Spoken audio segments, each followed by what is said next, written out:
Welcome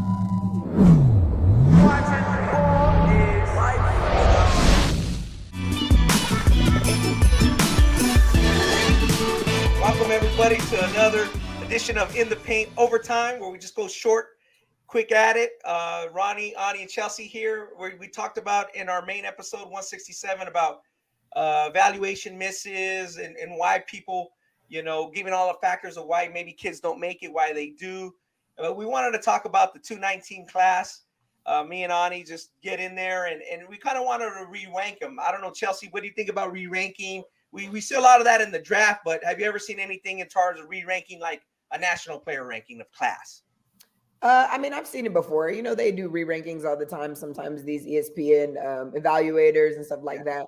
I'm actually a fan of it, because then you get to kind of, put your evaluations or what you thought, kind of to the test. And, we get an opportunity to look at some players and see how they've, fared out so far. So I think 2019 was a great class.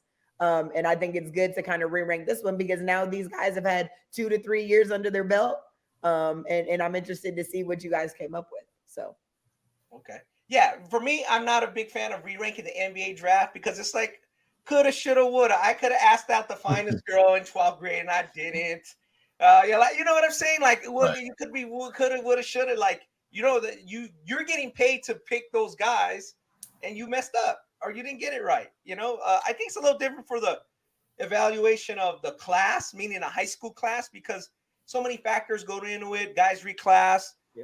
People take different views. Like, hey, my rankings are based on what he's going to be as a pro or what he's going to be in college.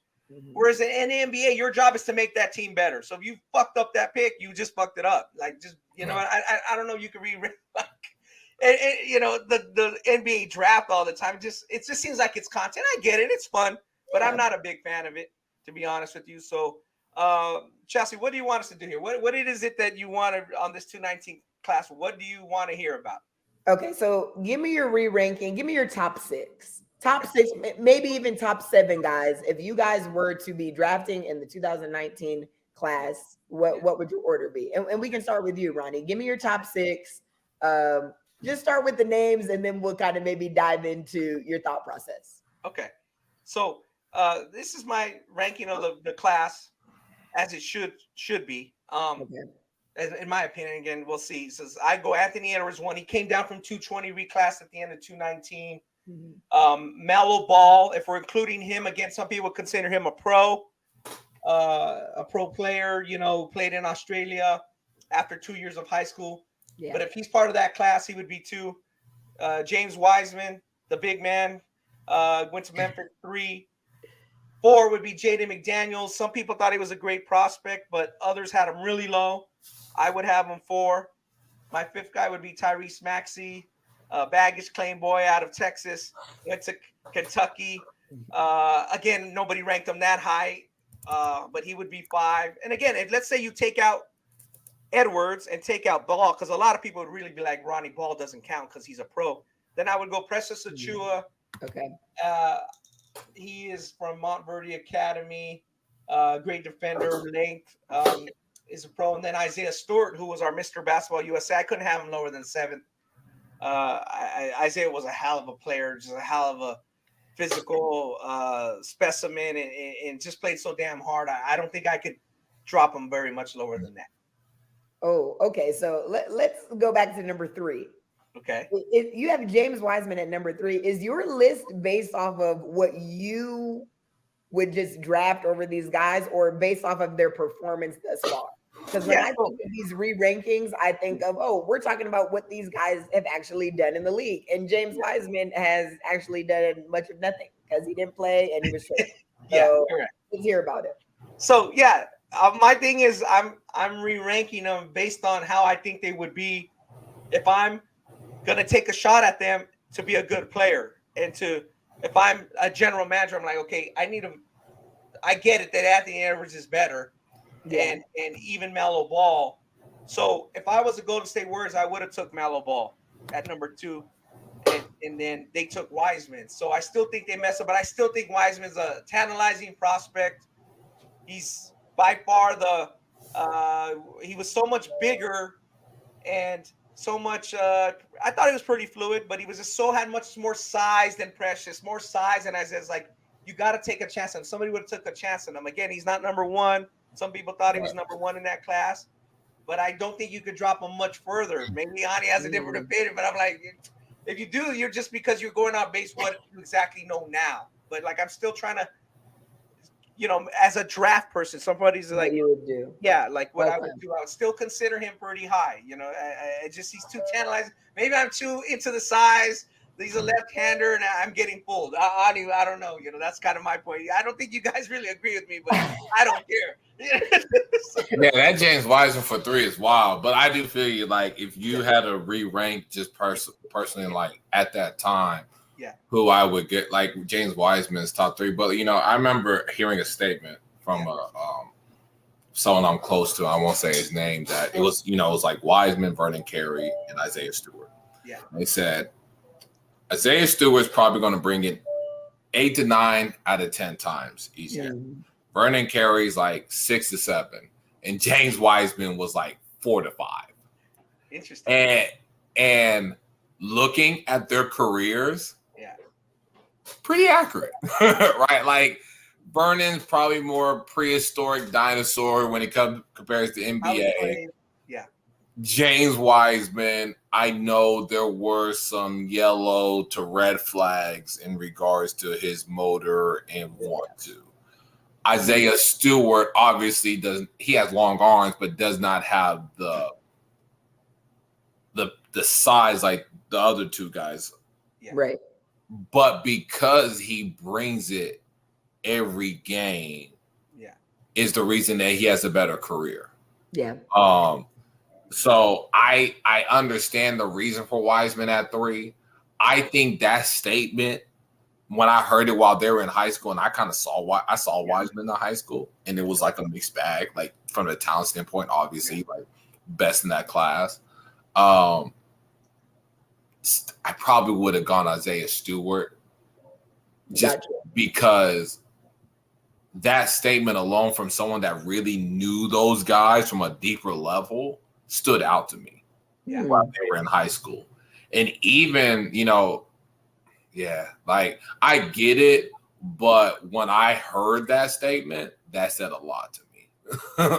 Like, you play 10 games, he's going to maybe bring it 4 times. Like, that's awful. That's god awful.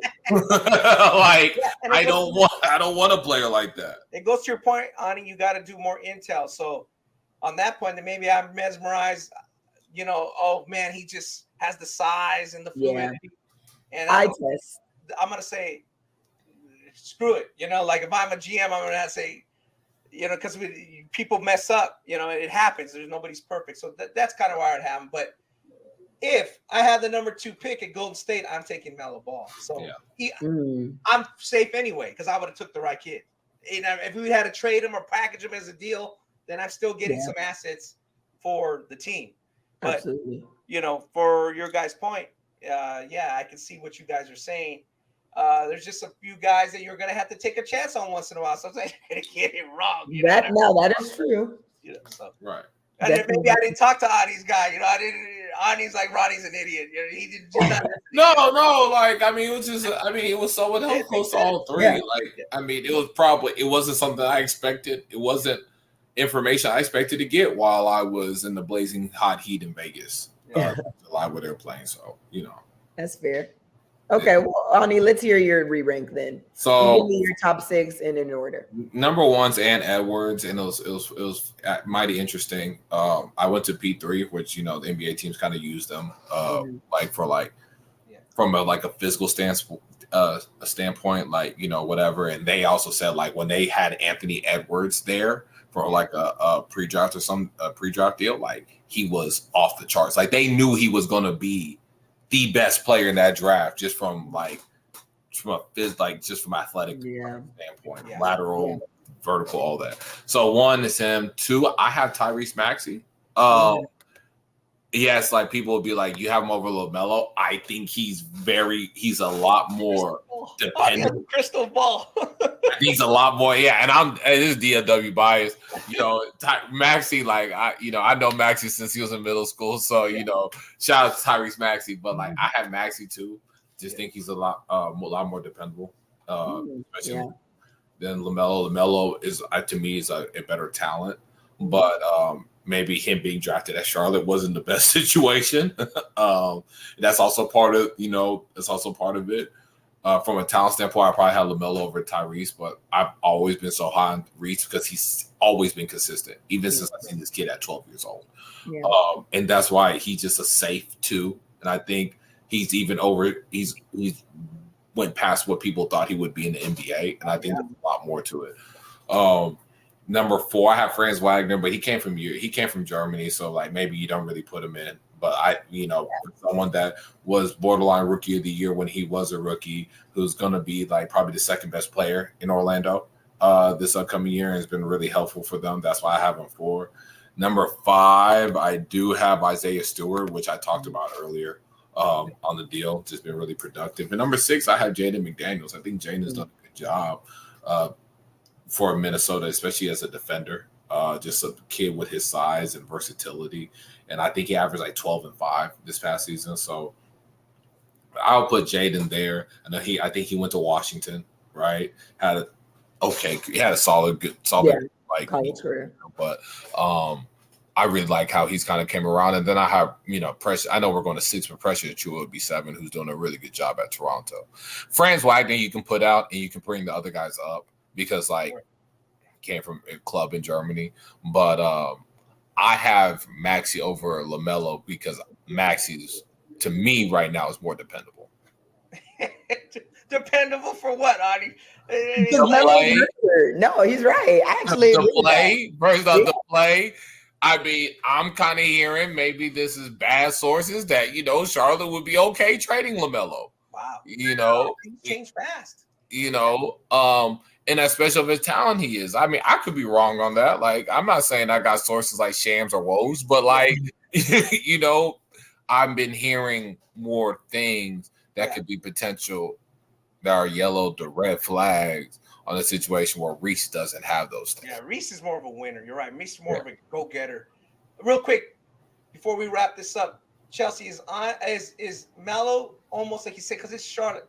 Is he almost just been a sideshow? Like he's almost like, oh, look at Melo, look at his. Is he gonna get in there and like win you a game 7? Like, does he have that, or is it more like we'll see if he has good players around? You're right, on. Melo is a little bit like that. He's almost like a showman sideshow to me at times. I don't see grit. I don't see like kick ass win a game 6 and game 7. Yeah, I think when I look at Melo, I think that he is must-see TV, very entertaining to watch. I don't really know how it's going to translate when he gets down the line. Yeah. And to Ani's point about just yellow to red flags, I can see that. I think Melo has a maturity issue. So I think his yellow to red flags probably aren't even on the court because he's a special talent.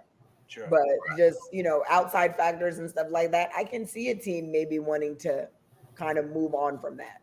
But at the end of the day, like Charlotte's under new management now because, Jordan sold his stake. Yeah. It just, you got to see what kind of direction that you want to go in. So because he's an incredible talent, you could obviously get a lot of assets and stuff for him. You may not at this point in time may be able to find a player that's better, at his age. Right. But at the same time, like you have to look at all things. And I think Tyrese Maxey is incredible. I think LaMelo Ball is a better prospect. But I do agree with Ani that up until this point, he's not he's not expendable because he's, is he available? Is he playing? Like, if I'm getting a hell of a package for him, I would ship Melo out of Charlotte too. So I kind of see both sides. And I'll make this statement. Now, I know I'm crazy to make this statement. If you took James Harden out and you gave Maxey the number 2 role in Philly, and you traded James and had whatever you get out there, Philly's better. Wow. That's a very bold statement, but Philly's better. Well, I think getting rid of James at this point, who doesn't want to be there, then that I thought they should have done it last year. Yeah, they should have got rid of him last year. Reese is ready for the number 2 spot. Wow. You heard it here first. I just think paying overtime. he would take that spot because James wants to get rid of his spot. So at this point, the team probably would be better off because James just doesn't want to be there. So I don't even know if it's a Tyrese Maxey talent thing. I think it's a Sixers are a shit show thing right now. Oh, 100%. That whole damn point thing is crazy. So yeah, we can go on, but yeah, we just wanted to give some thought on that and have fun with it. And we're talking about re-ranking a class, and I just think the moral of the story is how quickly fortunes can change. Because look at Wiseman's fortunes have changed. Maxey's fortunes have changed to a positive.